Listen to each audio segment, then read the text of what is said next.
I've seen one before, so I've seen the second one, so I'm sort of delighted to hear sort of questions. So we'll keep it as open as possible. So we have BETA, John and Olive, who will sort of on the panel. So we'll start off with open for questions if you want to go straight in, or I can sort of ask some initial questions if you want. But has anyone got any particular questions they want to raise? Yeah. Yes, you, sir.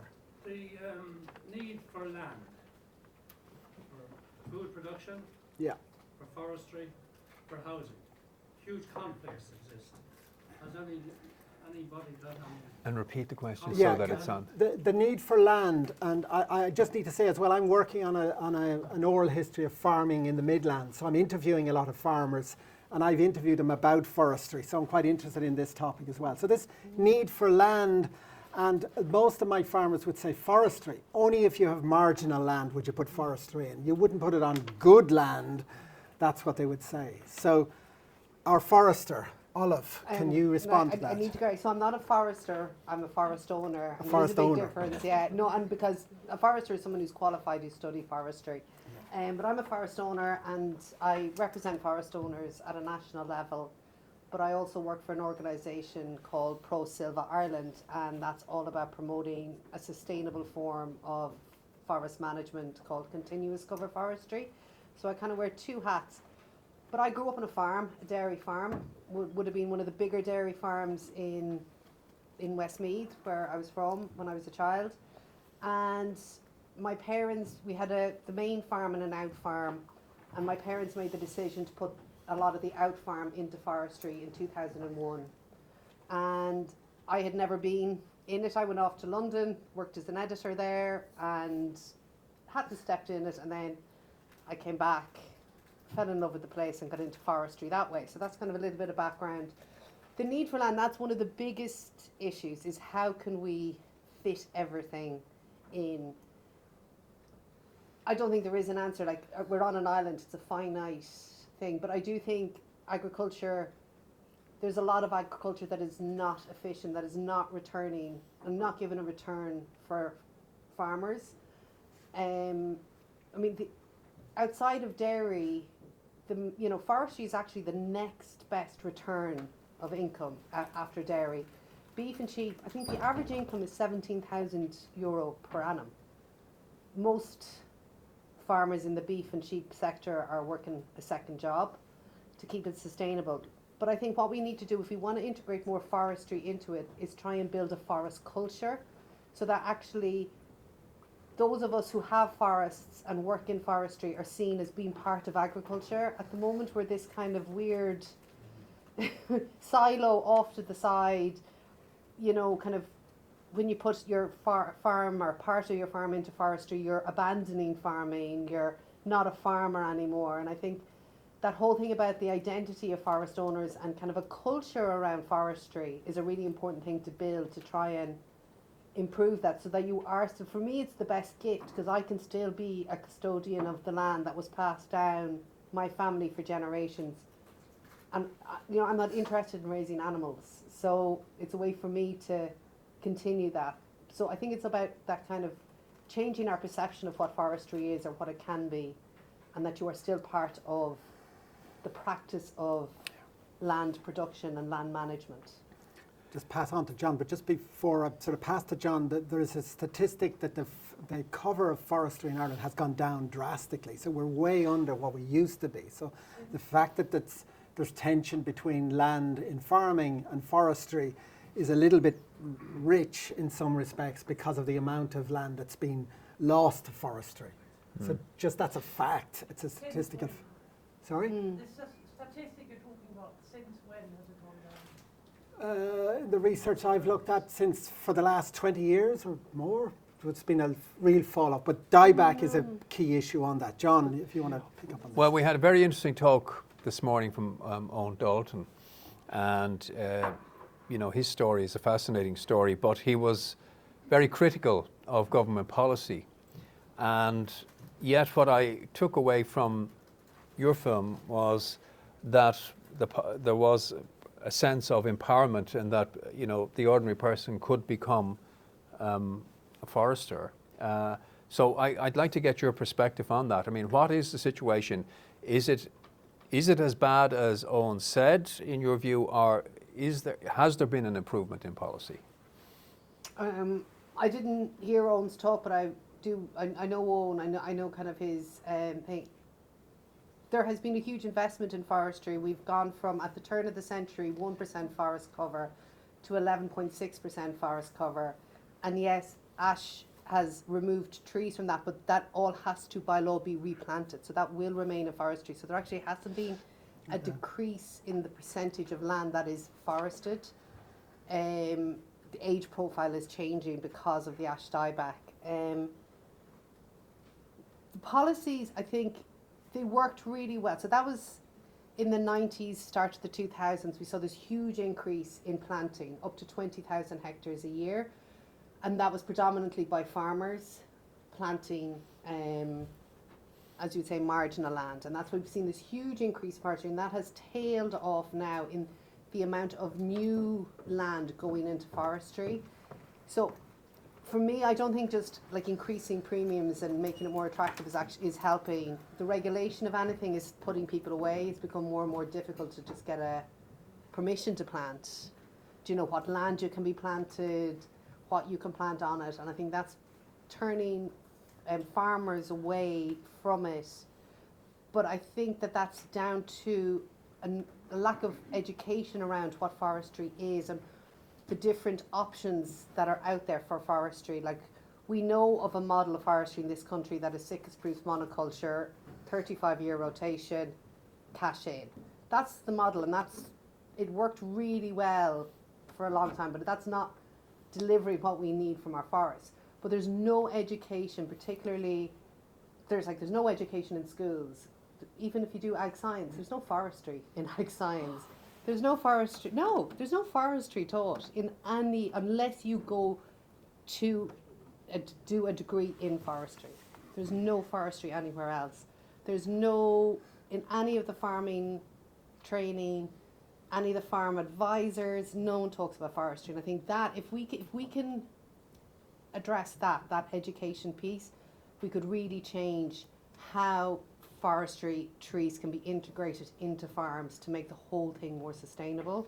It doesn't need to be, and that's what I'm saying. I'm advocating for commercial forestry, but not monoculture. There's a big difference we can have commercial forests that deliver a financial return that are also sustainable and good for biodiversity, and it's how we manage them and how we plant them. So I don't know if I've answered your question. Gone on a bit of a just we have a forester. Someone's planted tree. Do you want to ask anything? Do you want to add anything to that? Yes. Yeah. Oh, sorry. No, Brian somehow caught wind. I'm sorry. My name is Eddie Brennan. Eddie. Member of Just the Eddie. Yeah. TU Dublin. Brian somehow caught wind of the fact that myself and my wife planted a few trees and then decided to raise it. I feel like a bit embarrassed because we dipped our toes into this area. It's not anything like Catherine Cleary's work or your own work as a forest tree owner. Suppose we've planted 4,500 trees. We've moved to Wicklow in 2019. We planted 1,500 ourselves, which was a very pleasant day of work with 15 friends. We got help with Richard Mulcahy's 100 Million Trees project. He helped us plant 2,500 other trees. We got a present of 500 trees from another friend, who was very kind to give us the trees, but didn't help with the planting. So they're all native species, and I suppose the thing for us we thought was a good thing to do. We don't think it's going to solve the world's problems. I don't think it's even cancelling our carbon output ourselves. But I suppose one of the things from an education point of view is that you realise that you have to be kind of engaged. Like my background is in humanities and social sciences, teaches you that you have to be engaged in the practical as well. And it's one of those things that split between mind and body, theory and practice persists in our educational system.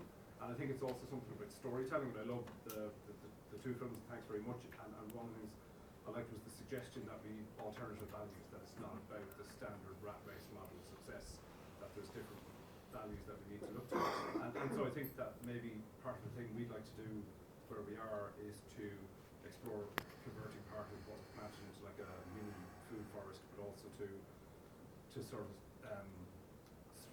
slingshot out of it into storytelling and that exploration, the deeper structures of storytelling, and how an awful lot of the stories that kind of underlie our stories are really problematic. They're still about progress in inverted commas, individualism, capitalism, you know, the mind-body split and so on. So that's kind of where we are.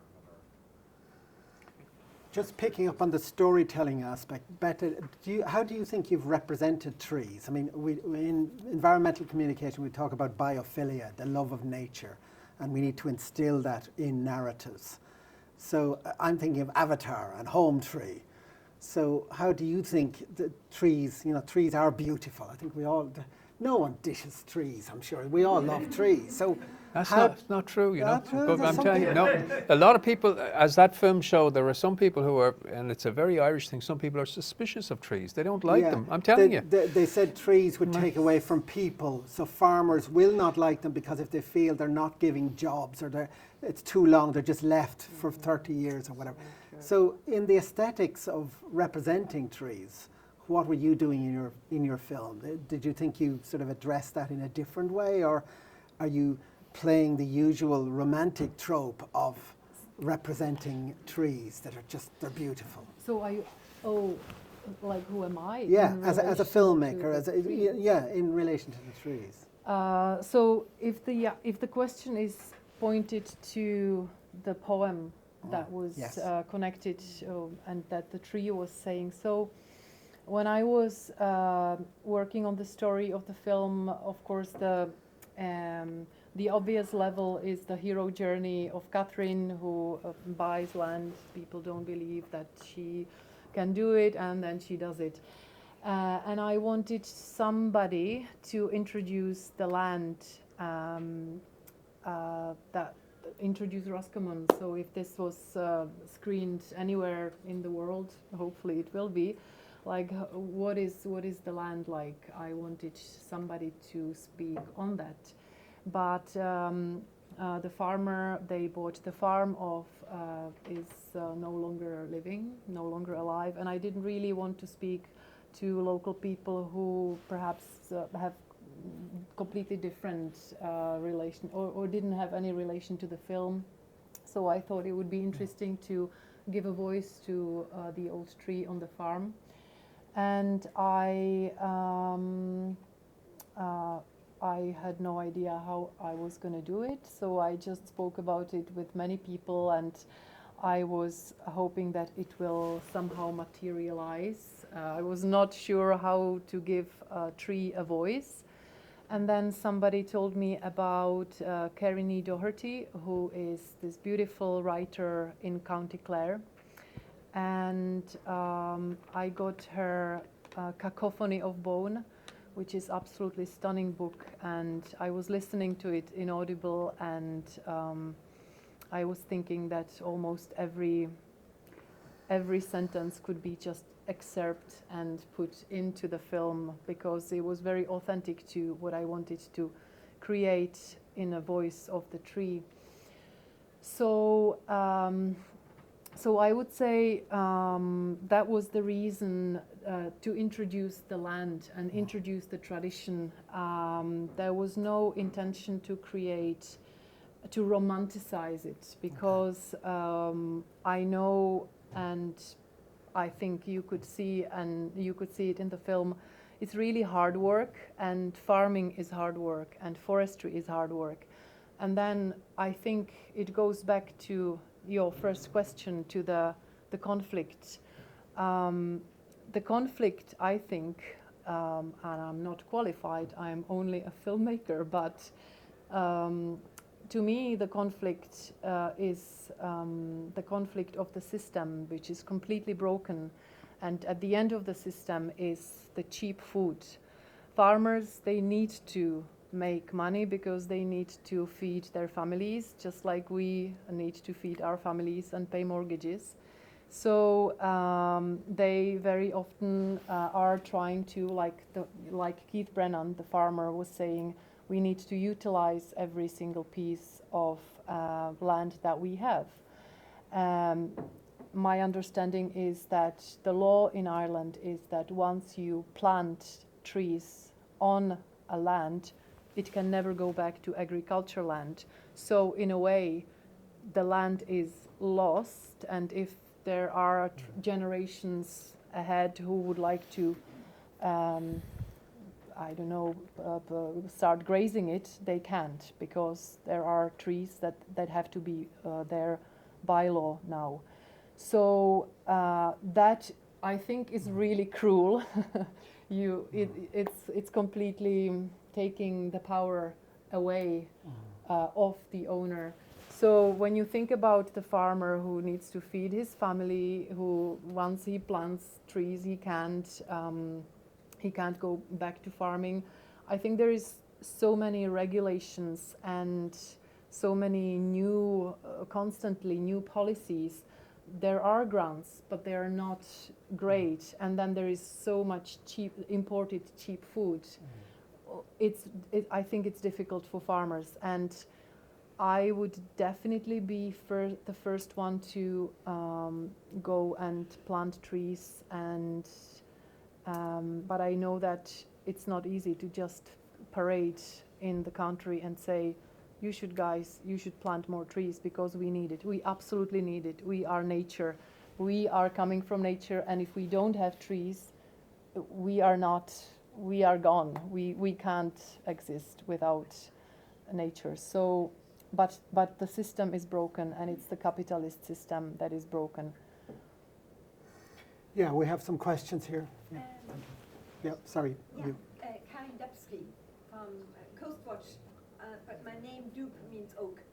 And I think part of it is sort of bringing the two films together is trees, the general attitude to trees. And once people love them in principle, and just, I think it's what you grew up with when you were a baby. And with us, if there was a fight between the six of us, we were just sent up a tree. Like squirrels. And then you're at the very top, and life looked different. Quite often I then couldn't get down again. It's that association and growing seeds and knowing where they came from and respecting where they came from. If they came from the north side of a hill, they would be adapted to that. So all that knowledge, and the idea of the forest isn't just trees, but it's the wood fungi, it's the fruit trees which you have at the edges. So I think it's that feeling of all the trees which are lining a river. It's the many different parts of it. I have one question, which really frightened me. Yesterday when I was in college, one of my colleagues said, I'm in Trinity in civil engineering. One of my colleagues says, we have a real problem arising. We've got a lot of tertiary treatment with willow, and now the local communities have too high a cost coppicing the willow, and there is no market. 1 acre of willow down in Wexford, quite close to me, was recently cut. The contractor charged €3,000 and would have charged another $250 to hexel it down. So they decided to just leave all the willow to rot in the ditch, which is the exact opposite of what you want to do, because the nutrients will go right back into the system. Have you thought of any way of, because those willow tree beds are popping up everywhere, and it's, like ours we are using, but is there any plan for that? Because I quickly Googled it, and there isn't a plan. I'm not sure if we have expertise to handle that sort of a, you need to go to extreme, but yeah. So I think two things. Thank you so much. Great questions, great topics. I think one thing is that we need to really start probably looking at giving nature legal rights. That is very important down the line, I think.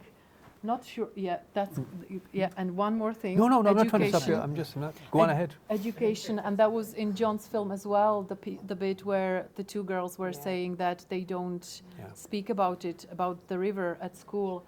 So my kids are now teenagers. So I remember very vividly them still in primary school. They were learning. They would be coming from in the 3rd class, and they would be learning about, I don't know, whatever, India or Taj Mahal or whatever, but they never were learning like what leaf belongs to what tree. Yes. What is the name of the tree on Yeah. our street?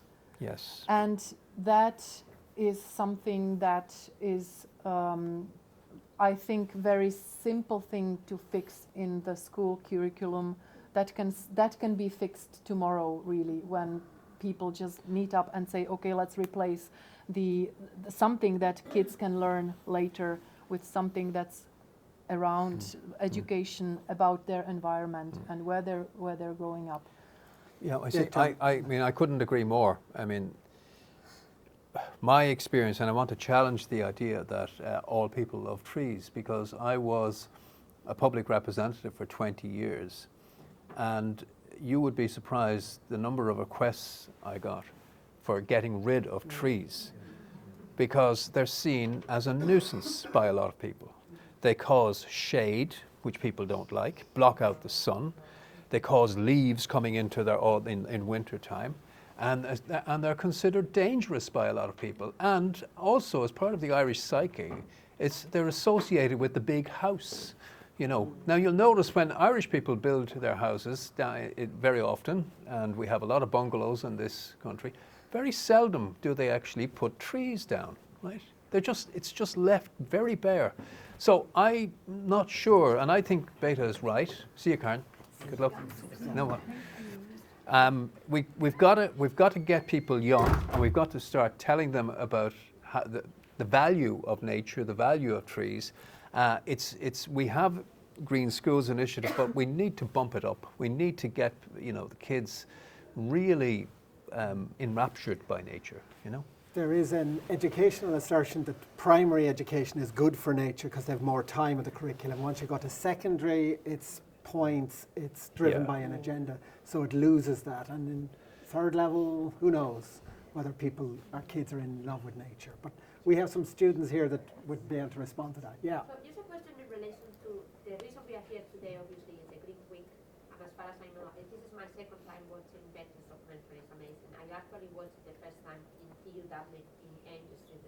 I don't know when was that, sometime last year. So my question is to do with the whole idea of arts, because both John Gormley and BETA, you are obviously filmmakers. So how do you see the arts as a way of communicating? In this case, for example, for people to know more about the border, about obviously, I know very well Pocket Forest. I follow Catherine Cleary's work. I don't know how long is Pocket Forest around, but I've been following since the beginning. So the question is that, do you think the arts are people able to get it easier or better? Because nowadays, I've been in Ireland for many years, and I feel that years ago the campaign, people more aware, and I feel that now we probably need to bring more arts, more documentaries like this to raise people awareness and to get people engaged, because people are not getting engaged anymore. And this documentary showed that even here the room is almost full. So do you think that we need to change the strategies of communication? For example, people are probably not aware what is even the whole natural restoration law that was passed in the European Union. People don't know the targets. So perhaps you can do another documentary just focused specifically on this. So my question is, would be arts a new way of communicating this biodiversity and obviously getting people a bit more easier maybe to get into people's minds? So. I'm sure both these filmmakers would love to make more documentaries on nature. So, but again, it's about what sells and what connects. An issue that is often made is are documentaries like that this just preaching to the converted, or are they engaging new audiences? And that's the real tension about the aesthetic. I love Avatar, maybe I hate it, but that's preaching to a non-environmental audience. Whereas these two documentaries are preaching to a defined audience, or maybe not. That's something, just you and then you. So, yeah, quickly. Lots of questions. I'm just trying to think what to ask. I think with talking about farming, we've a really undeveloped nursery sector, and one of the things when I'm sure lots of people have tried to do large-scale planting, we don't have the plant stock and we import. I don't know if people here are aware of that. Like an awful lot of our mass planting done by the road authorities, and that they import the stock from the Netherlands and from Southern Europe.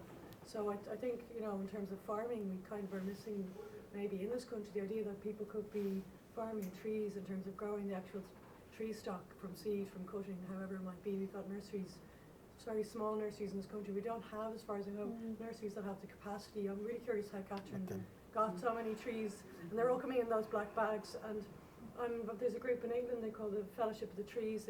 They work with community tree nurseries, and I've really loved that idea of communities coming together, and you know, and farmers are putting aside parts of the land to grow trees, and they go back into the local community, and the seed is sourced. So there's a whole missing piece of the enterprise, and our farming system is so based on.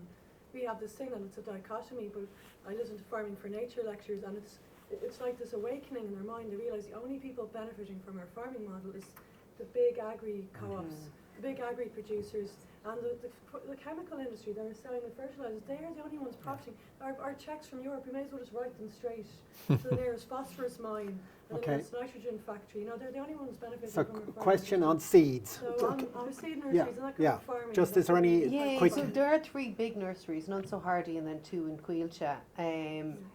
The Providence now, I would agree. See, it has been very difficult for them because we had a good planting program. A lot of trees were being planted. That fell off. Then with the licensing backlog, which meant nothing happened for 3 years, and they ended up having to throw out a lot of stock.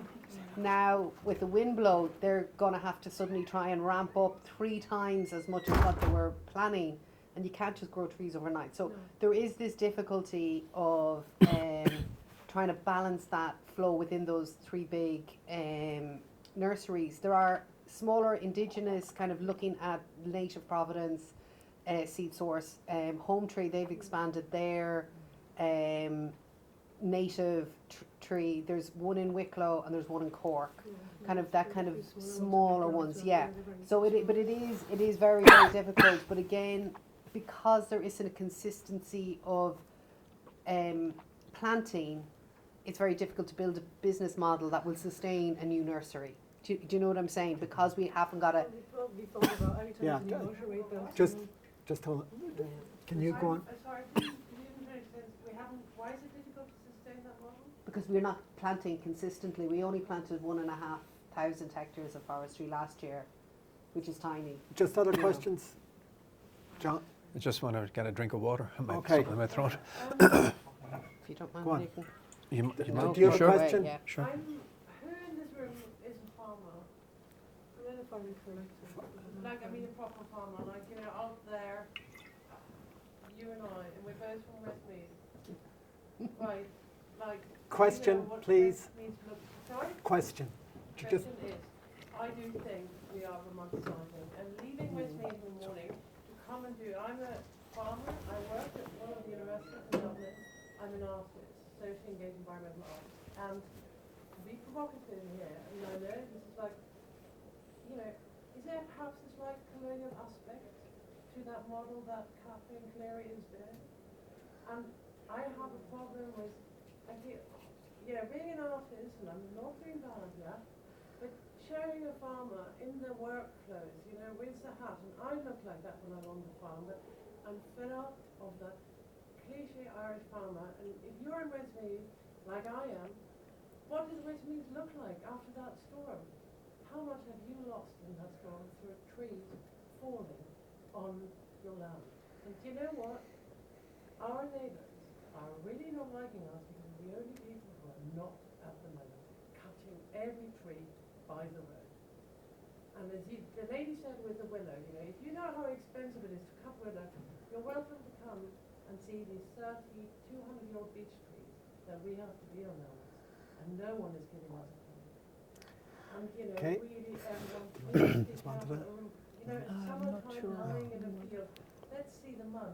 Can talk to the stereotypes. Yeah, just hold on. We get another question because that's very provocative, and I agree. I think that is an issue. But just let's hear another question. Very short story and a question. I'd love to share a positive story because I'm also from Westmead. And Claire is here, and she's a partner of my cousin Tom Levy, and they've done incredible work. It's a traditional Irish farming family. Farm's been in our family for generations, and they've planted 15,000 native trees. Any relation? And Tom's wife, what was her name? So they're doing incredible work. So my question, I suppose, is like, you're talking about communications and preaching to the converted. Yeah. What are your plans now to tour these two fabulous films? Because it's just, I think they're just so uplifting, so engaging, just showing on the grassroots level what's possible. Like anybody could watch them and go, wow, I could be a part of, you know, a project like that. Okay. John. Well, we're hoping that it will have that effect in the schools, you know, because Victoria, who featured in the film there, she leads Daughter Action, and it's interesting because the best evening that we had showing the film was with these, they were kids, they were Sea Scouts, and they asked the best questions. They were brilliant, you know, they were really into it, and because they were Sea Scouts and they're based on the Dodder itself, so they had seen the otters and they had seen the seals and they knew what, you know, how brilliant the river can be and is. So so we're like I would just like to see, as BETA was saying, this attempt made so that we actually go into the schools and that there is time, dedicated time. Now, I mean, as BETA was saying, the two girls, they say, there's no point being in the classroom. What you have to do is get down to the river. Hold your class down there. I don't know if there are insurance problems and all of these things that can be, you know, difficult and, you know, in this kind of litigious society that we have. But I think field trips, going out and appreciating nature rather than being inside a classroom, that's the way to go, you know. Well, the plan with this this particular film is really more and more community screenings like this one, because this is important. This is where people talk. This is where we are saying what we think. This is where we are creating awareness, and this is academic ground, obviously, so the audience is different, but we were screening and we are screening in different communities in the country. We were screening in Roscommon, we were screening in Mullingar, and it's enabling discussions and conversations about this topic, which is not easy topic, and it requires a lot of unpacking, starting with the education system, cheap food, farmers, hardship, romanticizing, not romanticizing. Just to the point of the stereotyping, I have to say that I don't think that was our intention, or we did not stereotype. That was just what they were wearing, and I didn't think that I was making the farmers stereotypical or funny. What I think, and that's back to the question, how can these films connect with people? The only way is the emotional connection. You can give people all the reports. You can show them numbers. You can give them grants. You can read them, whatever. But once there is emotional connection with a person who is validated by being able to say what he really thinks, and you think, I'm not in this business, I don't know anything about forestry, but I can connect with him for this short period of time. I think that is how you can change people's perception through emotions and personal stories. We're running out of time. Last question, I'm afraid, because of time. Quick one, 'cause there's a lecture. Yeah, there's a lecture. So very quickly. Thanks very much. Back to the Dodder again, actually. I had a wonderful job a few years ago surveying the Dodder from the start to the finish. Okay. Wow. Various local authorities, Dublin City Council, Downey, right down Dublin South County Council, all separately commissioned me to survey biodiversity in the Dodder. Okay. We just need to get to a question. Yet the question is, why are these local authorities not working together to look after this river? John, in a sentence, please. Oh God! One sentence. No pressure. It's a system of local government that we have here, and that needs to be reformed drastically. We really, we are the most centralised country in Europe, you know, and so we do need, and it has been, Kevin O'Sullivan from the Irish Times actually launched the film, and he did take the view that, and I think I agree with him, that we would need, you know, for rivers, we need a water authority for each river, you know what I mean? So that they will, you know, take ownership of that river, and as a result, that it gets the special treatment that it deserves. You know, that's I agree with you on that one. Okay, sorry. Yeah, I know, and that funded John's It video. partly funded. Partly funded. That film cost, he was on a shoestring. It was an absolute shoestring. But luckily, Law Pro did come in and provide €5,000. That was it. You know. Thank you very much. That was some great questions, and I want to thank my panel, BETA, John, and Julie, very well. So thank you very much.